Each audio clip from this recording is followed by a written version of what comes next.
এবং সংসদের বিষয়গুলো যেটা আছে সংস্কারের, এটা এখান থেকে আমরা জানাবো। কারণ এই পরিবেশ তৈরি করে দিয়েছে যারা সংস্কার করার জন্য। বৈষম্য বিরোধী ছাত্র আন্দোলনে যারা জীবন দিয়েছে ওনাদের 9 দফার ভেতরে এটা ছিল যে আমরা সংস্কার চাই। কথা বলেন না কেন? বৈষম্যের শিকার হয়েছিলেন আপনাদের নাটোরের এসপি মারুফ হাসান হাফিজাহুল্লাহ। আল্লাহর এই বান্দাকে এই 15 বছর বৈষম্যের শিকার বানিয়ে দূরে রাখা হয়েছিল। আল্লাহ রাব্বুল আলামিন এই আন্দোলনের মাধ্যমে জনগণের হাতে দেশটা তুলে দিয়ে এইরকম মানুষদেরকে আজ জনগণের খাদেম বানাচ্ছে। আমরা চাই সারা বাংলাদেশে যারা বৈষম্যের শিকার ছিলেন তাদেরকে সামনে নিয়ে আসা হোক। সংস্কার যখন আরম্ভ হয়ে গেছে আমরা সংস্কার চাই। কথা বলেন না কেন? বাংলাদেশের ঐতিহ্যবাহী জেলা নাটোর বাগাতিপাড়া থানার অন্তর্গত রহিমানপুর বাজার জামনগর নুরানি হাফিজিয়া মাদ্রাসার উদ্যোগে 8ম বাৎসরিক তাফসীর কোরআন তাফসীর মাহফিলের স্বনামধন্য সভাপতি জনাব আখতারুজ্জামান তোলা,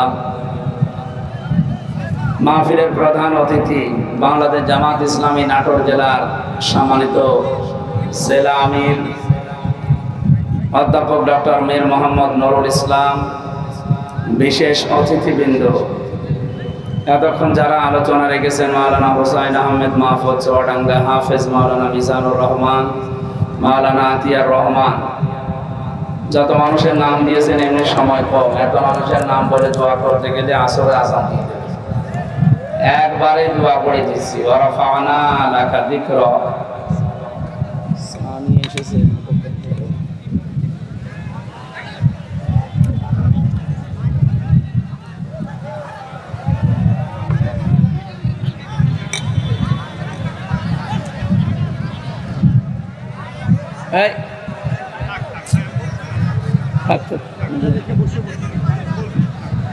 যেখানে আছে ওই যাবেন, থাক, ঠিক আছে থাক।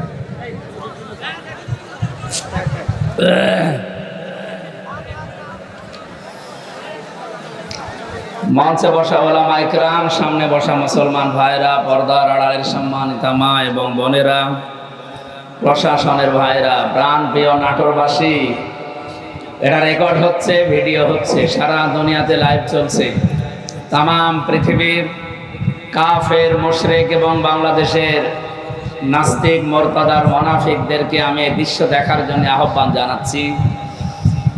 প্রচণ্ড এই রোদের ভেতরে কোরআনের জন্য মানুষ খেয়ে না খেয়ে যারা বসে আছে, এই দেশে কোরআনের বিকল্প কিচ্ছু এই জনগণ চলতে দেবে না ইনশাআল্লাহ। যে আল্লাহ আমাদেরকে কষ্ট স্বীকার করার তৌফিক দিচ্ছে, দ্বীনের জন্য যারা কষ্ট স্বীকার করে, বিশেষ করে কোরআনে কারিমের জন্য, আহলুল কোরআনি হুম আহলুল্লাহি ওয়া খাসাতুহু ইলা আখিরিল হাদিস। ইবনে মাজাহ শরীফের হাদিসে নবীজি বলেন, যারা কোরআনওয়ালা এই মানুষগুলোই আল্লাহওয়ালা। এরা আল্লাহর আহাল এবং পরিবারভুক্ত লোক। আর খাস প্রধানমন্ত্রী যিনি ছিলেন পালিয়ে গেছে, ওনারে প্রধানমন্ত্রী বলা আমার মনে হয় ঠিক হয় না, কারণ উনি তো আর জনগণের ভোটে প্রধানমন্ত্রী না। এই শব্দটাকে আজ বহির্বিশ্বে ওনারা উল্টাপাল্টা করে মানুষকে শোনাতে চাচ্ছে যে আমরা প্রত্যক্ষ ভোটে নির্বাচিত ছিলাম। কিসের নির্বাচিত ছিলেন? আল্লাহ বলেন, হুয়া জিতাবাকুম ওয়া মা জাআলা আলাইকুম ফিদ-দীন মিন হারাজ। তিনি সে আল্লাহ যিনি তোমাদেরকে নির্বাচিত করেন। নাটোরবাসী জবান খুলে বলবেন তো, মানুষ যে নির্বাচিত হয় কিসের মাধ্যমে? নির্বাচনের। কিসের? নির্বাচন না হলে নির্বাচিত হওয়া যায়? তামাম দুনিয়া এখন জানে যে 15.5 বছরে কোনো নির্বাচন হয়নি। ভোটের আগে 154 জন হয়ে যায়। 300-র ভেতরে 151 জন পেলেই সরকার গঠন করা যায়, সেখানে 154 জন এমনি হয়ে গেছে। এটা তামাম দুনিয়া দেখেনি। এরপরে ভোট দেখলাম কি দিনে হবে না, ও রাতেই করে ফেলেছে। তার মানে যারা 154 জন এমনিতে ডিক্লিয়ার দেয়, যারা দিনের ভোট রাতে করে ফেলে, তামাম দুনিয়ার মানুষ শোনেন, এগুলো জনগণের প্রত্যক্ষ ভোটে না, চুরির মাধ্যমে। আল্লাহ বলছেন আমি নির্বাচিত করি, আর নির্বাচিত করার পদ্ধতি নির্বাচন। সেই সিস্টেমই যখন আপনারা পাল্টিয়ে ফেলেছেন, আপনারা নির্বাচন চাননি, এই জন্য 15.5 বছর দেননি। আমির জামাত ডক্টর শফিকুর রহমান হাফিজাহুল্লাহ, ওনাকে সাংবাদিক জিজ্ঞাসা করছে আওয়ামী লীগ নির্বাচনে আসবে কিনা। উনি জবাব দিয়েছেন ওনারা আসবে কি করে, কারণ ওনারা তো নির্বাচন চায় না। যে যেটা চায় না তার উপর এটা চাপিয়ে দিলে জুলুম হয়। এবার আপনি ঠেলা টের পান, নিজের ফাঁদে আপনি নিজে মরবেন। কথা বলে না কেন? যেহেতু সিস্টেমটা আল্লাহ রাব্বুল আলামিন কোরআনে কারীমের সূরা হজের 78 নম্বর আয়াতের মাঝে এটা আছে, ওয়াজতাবাকুম, তিনি তোমাদের নির্বাচিত করেন। এই জন্য যারা এখন দায়িত্বে আছেন অন্তর্বর্তীকালীন সরকারের আমরা আহ্বান জানাবো, দেশ এবং বিদেশি যে চক্রান্তগুলো চলছে এটা থেকে মুক্ত হওয়ার জন্য একটা সম্মানজনক সময় নিয়ে খুব তাড়াতাড়ি নির্বাচনের মাধ্যমে একটা নির্বাচিত সরকারের হাতে দেশটা তুলে দিন।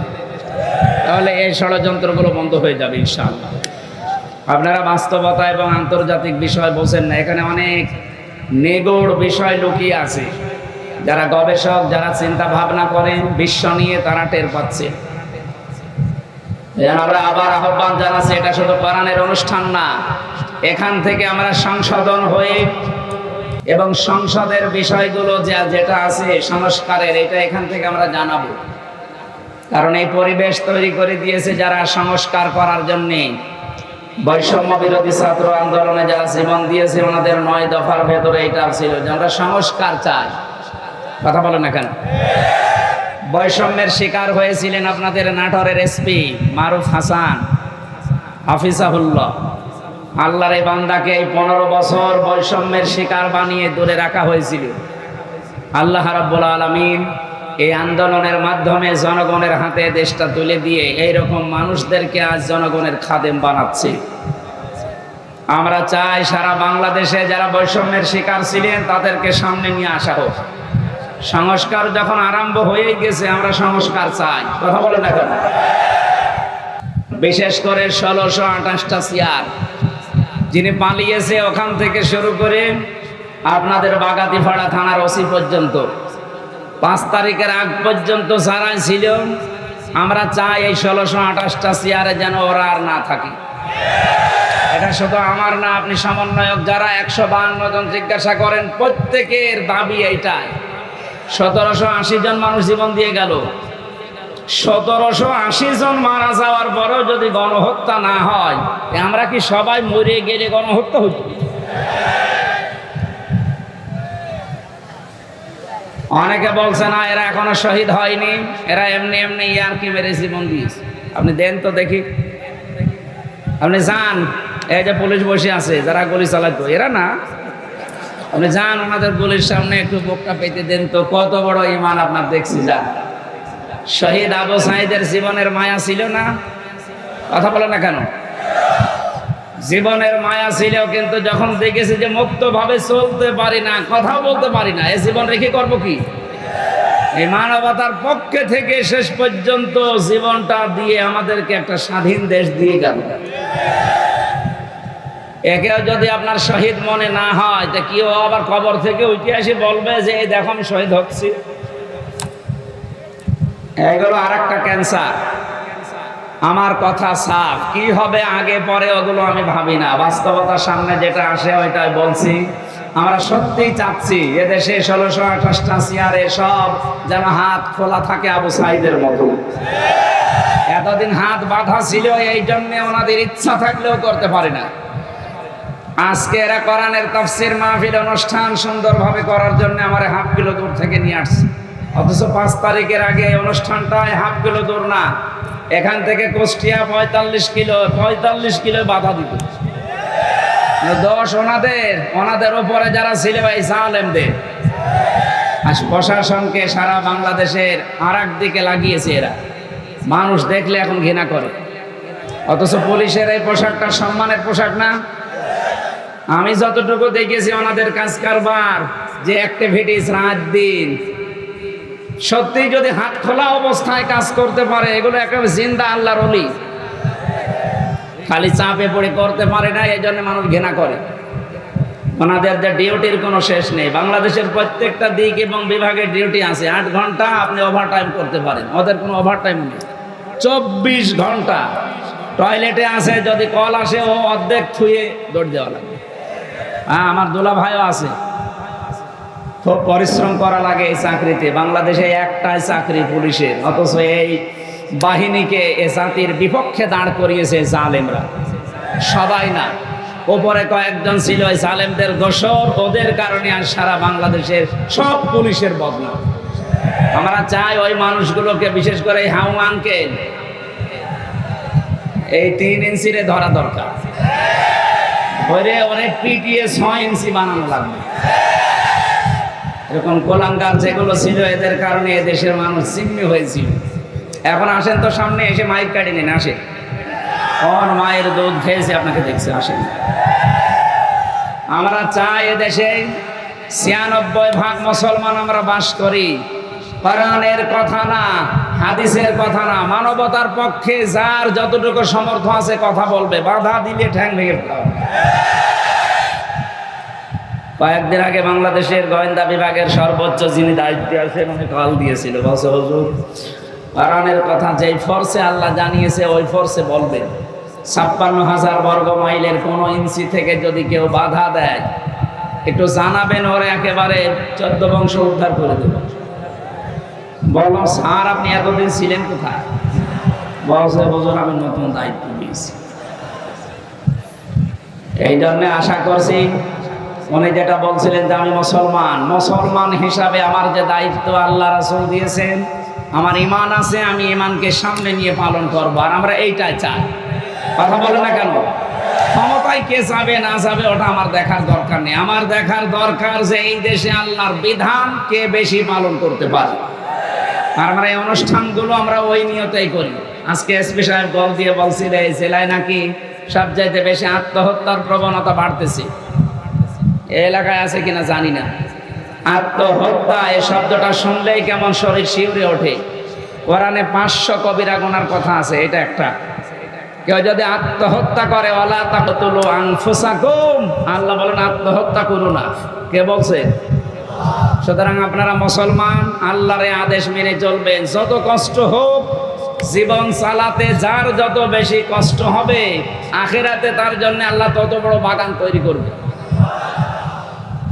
যে লোকটা 20 তলা বিল্ডিং এর মালিক, প্রতি মাসে 5 লাখ টাকা ভাড়া তোলে, আরামে খায় আর আল্লাহ আল্লাহ করে, ওর চাইতে যে লোকটা ভ্যান চালাচ্ছে, মাথার ঘাম পায়ে ফেলে জীবন চালাচ্ছে, এর টাকা ওর চাইতে 100 ভাগ হালাল।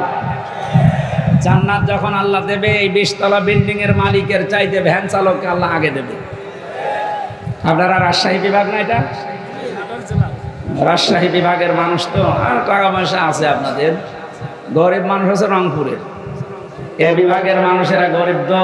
আমার মনে হয় নবীর ওই হাদিস, ধনীদের চাইতে গরিবদেরকে আল্লাহ 500 বছর আগে জান্নাতে দেবে। সেই হিসাবে শহীদ আবু সাইদের বিভাগ রংপুরের মানুষগুলো আগে জান্নাতে যাবে তুলনামূলক। এরপরে রাজশাহী আছে, এরপরে আপনারা, এরপরে আমরা খুলনা বিভাগে, এরপরে আমরা, এরপরে তো সিলেট আছে, চট্টগ্রাম আছে, সর্বশেষ যাবে ঢাকা। কারণ সব কুমিরগুলো ওখানে। গরিব মানুষ বলে আপনারা মন খারাপ করবেন না, যে সেখানে সেই দায়িত্বে আছেন, জীবনের এটা টার্গেট নিয়ে মারা তো যাবেনি, হয় 2 দিন আগে নাই 2 দিন পরে। এই টার্গেট যেন আপনার থাকে যে আল্লাহ আমি চর্ম চোখে যেন দেখি যে তোমার কোরআন দেশে চলছে। যদি কায়েম নাও হয় তাও কিয়ামতে আপনি শহীদের কাতারে দাঁড় হয়ে থাকতে পারবেন। সুবহানাল্লাহ বলতে পারেন না? যারা আত্মহত্যা করছেন এই প্রবণতা বন্ধ করা দরকার। এটার জন্য কিছু অনুষ্ঠান আছে, ওইগুলো আমি কিছুক্ষণ পরে এসপি সাহেবের কাছে যাব। উনি আমাকে দাওয়াত দিয়েছেন, আমি যাব। কিছু পরামর্শ আছে, করব। এই বিষয়গুলো সামনে আনতে পারলে প্রবণতা কমে যাবে ইনশাআল্লাহ। মানুষ যখন জীবনের উপরে হতাশ হয়ে যায়, যখন জীবনের উপরে আশা হারিয়ে ফেলে, তখন এই পথ বেছে নেয়। ওই সমস্ত কাজগুলো যেন সামনে না আসে। প্রায় 8টা-9টা পদ্ধতি আছে কোরআনে, আমি ওই এগুলো যে অ্যাপ্লাই করে দেখি। ওইগুলো এই দেশে বিশেষ করে নাটোর জেলায় যেহেতু এটা বেশি, এটা চালু করা যায় কিনা। 2 নম্বরে শুনলাম নাকি এই জেলায় সুদ একটু বেশি, টাকা ছেড়ে রাখে টাকা আসে। আমি জানি, আমি এটা মায়ের সাথে জেনা করার গুনাহ হবে। যারা 1000 টাকা ছেড়ে রাখে 1000 টাকায় 1100 টাকা দেয়, এরকম মানুষ দেশে নেই? এই সুদের সাথে জড়িত আছেন কারা? হাত তোলেন তো ভাই, অসুবিধা নেই, ক্যামেরা সব আমার দিকে, তোলেন তোলেন তোলেন। ও আমার মনে হয় এসপি সাহেব এই তথ্যটা উনি ভুল দিয়েছে, এই এলাকায় এখনো এগুলো আসেনি। আলহামদুলিল্লাহ, এগুলোর সাথে জড়িত হওয়া যাবে না। না খেয়ে আপনি মারা যান, জান্নাত পাবেন, কিন্তু সুদ খেয়ে মারা গেলে মায়ের সাথে জেনা করার গোনা নিয়ে কিয়ামতে ওঠা লাগবে। আপনার কপালে লেখা থাকবে যে এই লোকটা মায়ের সাথে জেনা করেছে। বলেন তো নাউজুবিল্লাহ। ন্যূনতম সরিষার দানা পরিমাণ ঈমান যার আছে সে কি এই কাজে লিপ্ত হতে পারে? আশা করছি আপনারা যদি কেউ থাকেন ছেড়ে দেবেন। আমরা যেটা শোনাচ্ছিলাম, দল মত নির্বিশেষে কোরআনের এই অনুষ্ঠানে যারা আমরা এসেছি, আবার বলেন আলহামদুলিল্লাহ। দরুদ আর সালাম পাঠ করে আমরা আলোচনায় যাচ্ছি।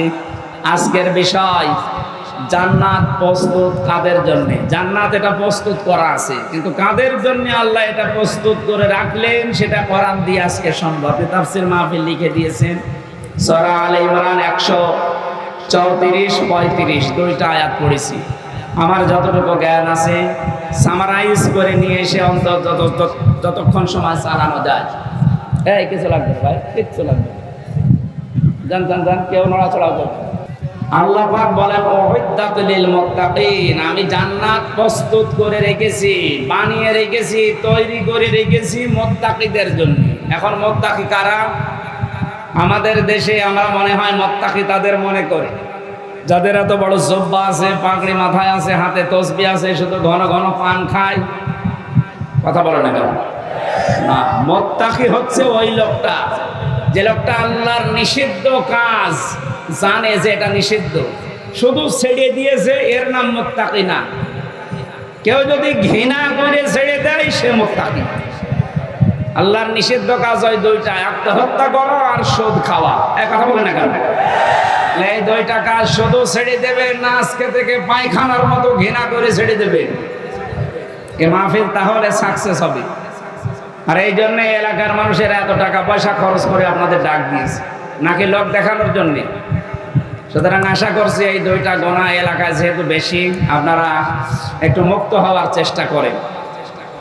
আল্লাহ রাব্বুল আলামিন বলেন আল্লাযীনা ইউনফিকুনা ফিস সাররাই ওয়াদ-দাররাই ওয়াল কাযিমিনাল গায়যা ওয়াল আফিনা আনিন নাস। এই পৃথিবীতে যে মানুষগুলো সুখে হোক দুঃখে হোক, সচ্ছল অসচ্ছল অবস্থায়, যে অবস্থায় থাকুক না কেন, এরা খরচ করতে থাকে।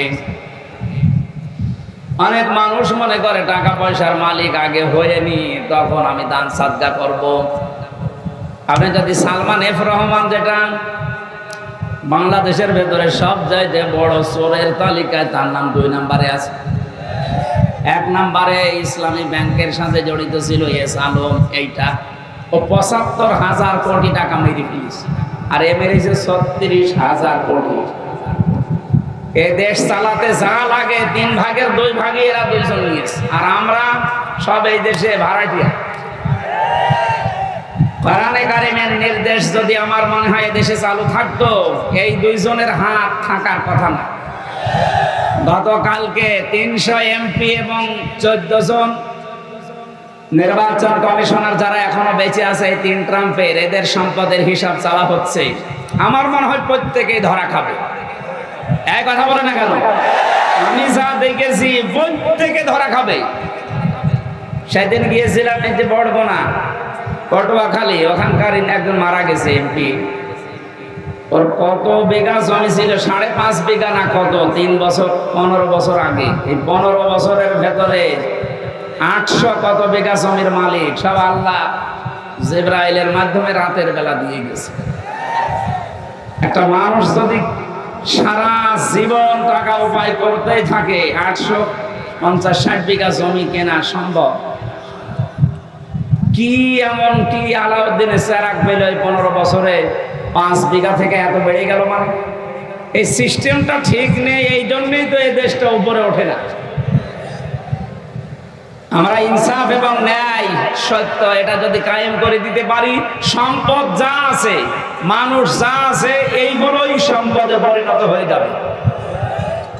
খালি সুষ্ঠু বন্টনের দরকার। আর এটার জন্য এই যে আল্লাহর আইন চাই, সৎ লোকের শাসন চাই, যারা বলে না, শব্দটা ঠিক হয়নি।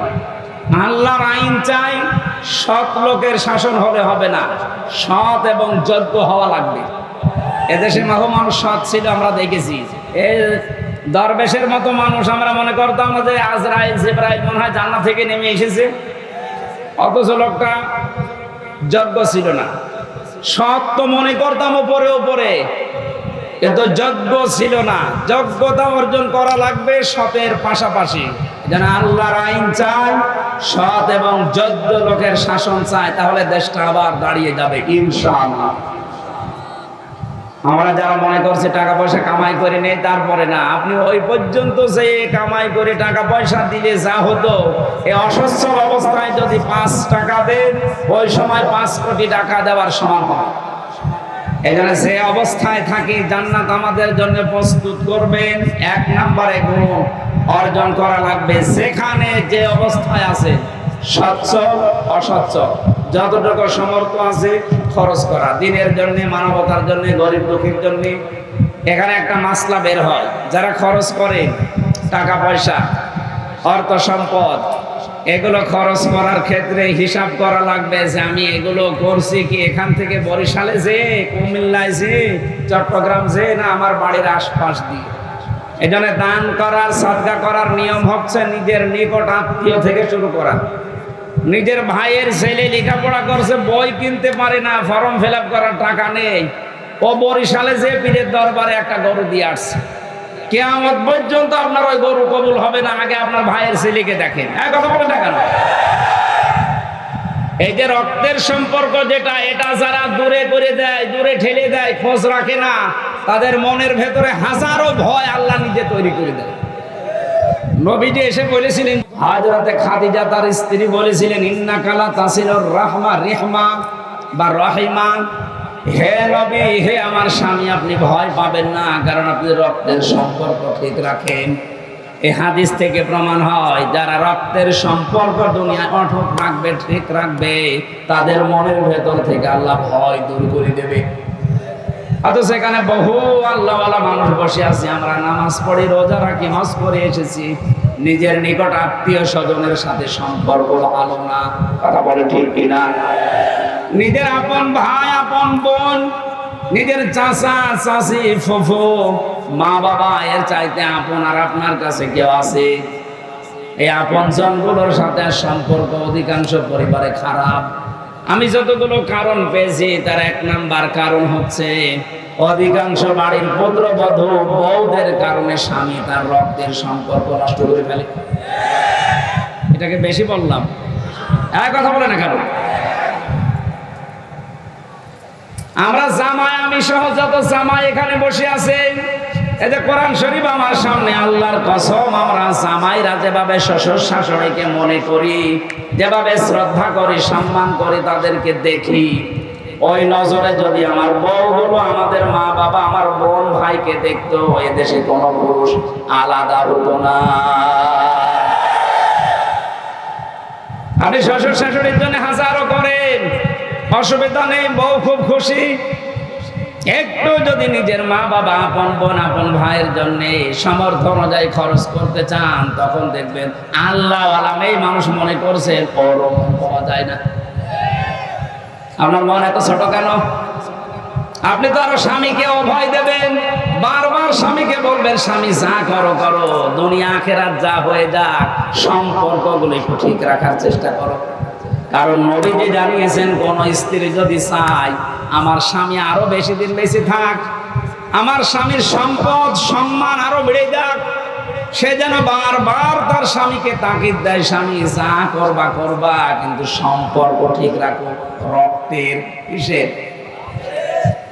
এরকম ছোট মনের বউ আছে কার ঘরে? বলেন তো। একজন মুরব্বী মানুষ, আপনার বউ আবার কি করে? না না, আমি হাসির খোরাকি দিই। এটা মুরব্বী মানুষ, আমার দাদার বয়সী, ওর বয়স যদি এই করে, এখানে যুবক মানুষের বয়সকে আল্লাহর ওলি দেখবি। সম্মানিত মা বোনেরা, কোনো স্বামী হাত তোলেনি, কয়েকটা কারণ আছে। আমার মনে হয় এই এলাকার মহিলারা খুব ডেঞ্জার, বাড়ি গেলে ভাত বন্ধ করে দিতে পারে, এই ভয়ে হাত তুলছে। আরে মুরব্বীর বউ আছে কি নেই, হাত তুলে বসে আছে। স্ত্রী হিসাবে স্বামীকে বলছে আপনি ভয় পাবেন না, কোন জিন ভূত পরী আপনাকে ভয় দেখাতে পারে না, কারণ আপনি রক্তের সম্পর্ক ঠিক রাখেন, আপনি ভয় পাবেন কেন? এই হাদিস থেকে প্রমাণ হয় যারা রক্তের সম্পর্কগুলো অটুট রাখে, ঠিক রাখে, তাদের মনের ভয় আল্লাহ দূর করে দেয়। সুবহানাল্লাহ বলতে পারেন না? আমরা আজকে থেকে আমি সহ যারা এখানে এসেছি শুনছি, এটা মেনে চলার তৌফিক কামনা করছি, আল্লাহ দান করেন। সুতরাং যে অবস্থায় থাকেন খরচের এই হাত বাড়ান, যত খরচ করবেন তত আল্লাহ বাড়িয়ে দেবে, কারণ সম্পদ বাড়ানোর মালিককে। আপনার কোনোদিন ধারণাও নেই যে এই জায়গা থেকে টাকা আসতে পারে, যেহেতু সম্পদের মালিক আসল আল্লাহ, উনি বলছে খরচ করো, আমি বাড়িয়ে দেব। এই যে নদীর পানি, আপনি দেখেন কোন জিনিস এক জায়গায় রাখবেন তো নষ্ট হয়ে যাবে, এক জায়গায় পানি যদি কেউ জমাট বেঁধে রাখে পচন ধরে, পোকামাকড় তৈরি হয়, দুর্গন্ধ হয়, কথা বলে না কেন? লোহা লক্কড় এক জায়গায় রাখেন, জং ধরে মরিচা পড়ে নষ্ট হয়ে যাবে। টাকা পয়সা এক জায়গায় রাখলে নষ্ট হয়, তার মানে মানুষের শত্রু তৈরি হয়। কিন্তু এর হক যদি কেউ আদায় করে দানের মাধ্যমে, সাদকার মাধ্যমে, যাকাতের মাধ্যমে, যাদেরকে দেবেন ওইটার মাধ্যমে তারা আপনার সম্পদের, আপনার জীবনের পাহারাদার হয়ে যাবে। জোরে বলেন সুবহানাল্লাহ। আমরা যদি চাই আমাদের জন্য আল্লাহ জান্নাত প্রস্তুত করে রাখো, যে অবস্থায় আছি, ধনী আছি, গরিব আছি, সচ্ছল অসচ্ছল, যতটুকু পারেন 2 টাকা দেন, তাও ভালো, খরচ করার হাত তৈরি করেন। হযরতে বেলালকে একবার জিজ্ঞাসা করেছিলেন নবীজি, আনফিক ইয়া বেলাল, খরচ করো। হযরতে বেলাল বলেছেন, হে রাসূল, খরচ করব। আমি কি খরচ করব? আমার কিছুই নেই। বিশ্বনবী বললেন, একটা কাজ করো, আযান দাও। এই যে আযান দিয়ে মানুষকে আল্লাহর দিকে ডাকো, এইটাও খরচ। যদি আপনার কিছুই না থাকে দেওয়ার জন্য, 2টা ভালো কথা মানুষকে শিক্ষা দেন, বলেন, এইটাও খরচ। বলেন সুবহানাল্লাহ। 2 নম্বরে আল্লাহ পাক বলেন, আল কাযিমিন আল গায়জ, তোমরা রাগকে কন্ট্রোল করো। এই দেশে 15.5 বছর এটা আমরা দেখতে পাইনি, যেহেতু এখন সময় সুযোগ এসেছে, রাগকে কন্ট্রোল করা লাগবে। জিহাদের ময়দানে যে একটা বীর দর্পে যুদ্ধ করছে, কুস্তিগিরকে আল্লাহর নবী বীর বলেন নাই, নবীজি বলেন বীর হচ্ছে ওই লোকটা যে লোকটা রাগ হলে নিজেকে কন্ট্রোল করতে পারে। এসপি সাহেবের যে ঘোষণা যে আত্মহত্যা বেড়ে গেছে, অন্যতম কারণে রাগ কন্ট্রোল করতে না পারা। রাগ কন্ট্রোল করার কয়েকটা পদ্ধতি আছে। রাগ মানুষের আসবেই, হবেই, এইটাই স্বাভাবিক। মানুষকে আল্লাহ যে 8টা জিনিস দিয়ে বানিয়েছেন তার ভেতরে এইটা একটা। রাগ হবে আপনার, কিন্তু এটাকে দমন করার, কন্ট্রোল করার পদ্ধতি আল্লাহ নিজে দিয়েছেন নবীর মাধ্যমে। রাগ হলে অনেকে তালাক দিয়ে দেয় স্ত্রীকে, 3 বার না 10-15 বার, 100 বার তালাক দিয়ে বলে, তোর 14 বংশরে দিয়ে দিলাম। তালাক দেওয়ার একটা সুন্নাত পদ্ধতি আছে, 3 মাসে 3 হায়েসে 3 বার তালাক দিলে ওইটা তালাক হয়। ইমাম আবু হানিফা রাহমাতুল্লাহ আলাইহির মত অনুযায়ী, অন্যান্য যে মাযহাব আমরা অনেকে মেনে চলি, অন্য মাযহাবের নিয়ম অনুযায়ী যদি 1 মাসের ভেতরে 100টা কেউ তালাক দেয়, 1 তালাক হবে।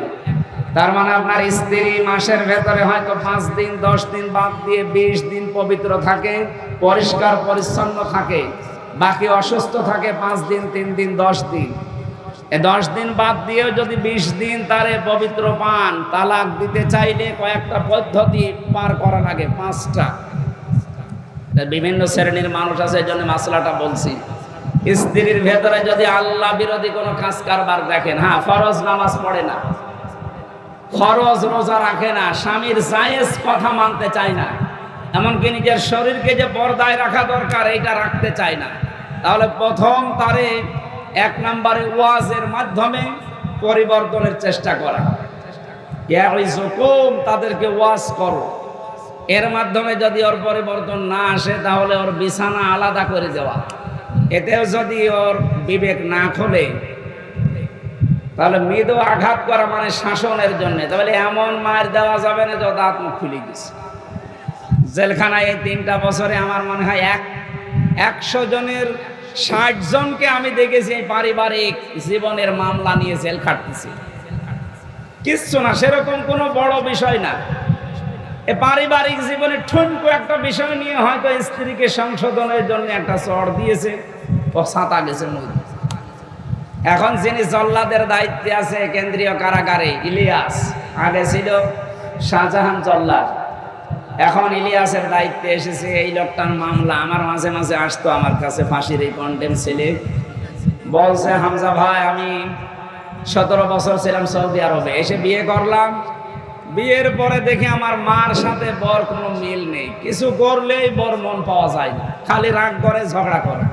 মনে করলাম একটু সংশোধন করি, সংশোধনের নিয়তে ভয় দেখানোর জন্য একটা থাপ্পড় দিয়েছি। থাপ্পড়টা একটু জোরে হয়েছিল, ও ছাতা গেছে মই। ওর বাবা আর মা মিলে আমারে মামলা দিয়েছে, এই যে আমি জেল খাটছি।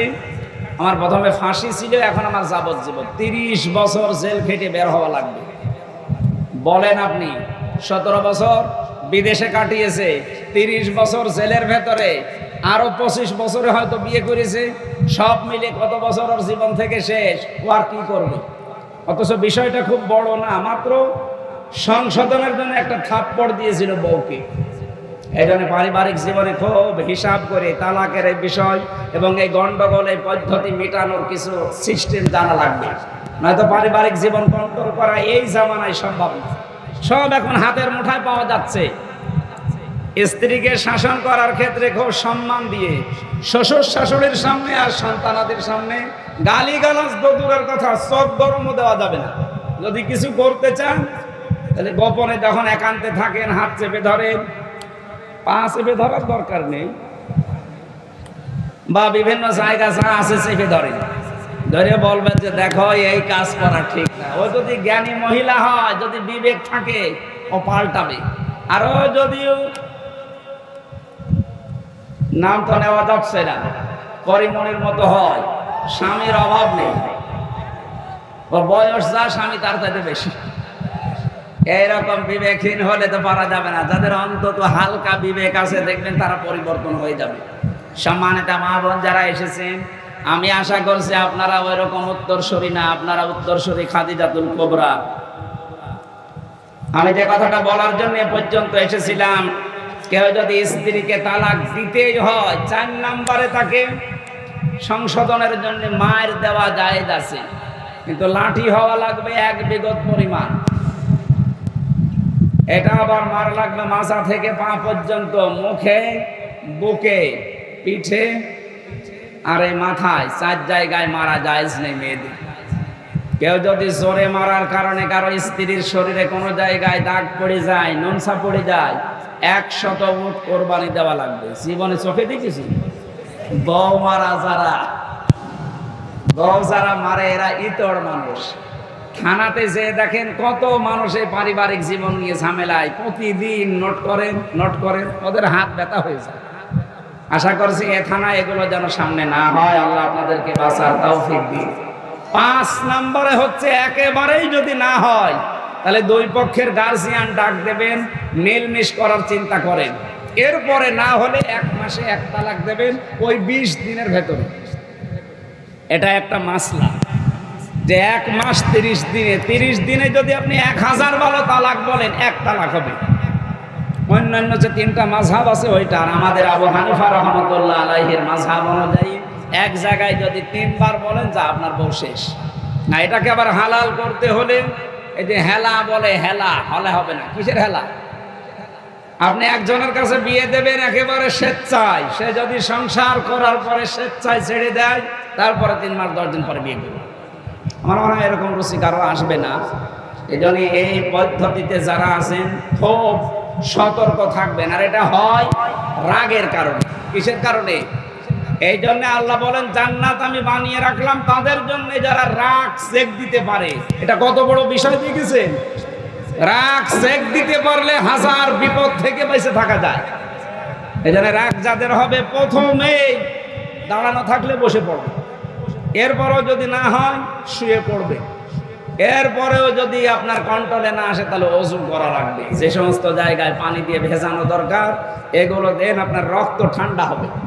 এরপরেও না হলে আউযু বিল্লাহ পড়া বারবার। এরপরে না হলে আর কি করবেন, চোখ বন্ধ করে বসে পড়বেন। আল্লাহ রাব্বুল আলামিন কন্ট্রোলে নিয়ে এসে দেবে।